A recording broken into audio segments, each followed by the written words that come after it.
When I first discovered Islamic psychology, I was looking through the books of the early great scholars who had written about psychology, and I came across a book from the 9th century by Abu Zayd al-Balkhi called مصالح الأبدان والأنفس. And as I was reading this book, one of the chapters really caught my attention.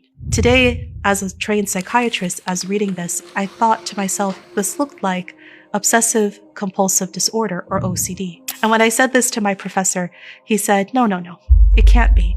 We've written everything there is to write about OCD. And I said to him, but can you read in Arabic?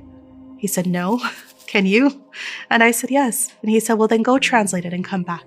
And something that was so interesting is as I was writing, it reminded me so much of the way it was written about in the DSM, which is the manual that psychiatrists or psychologists diagnose from.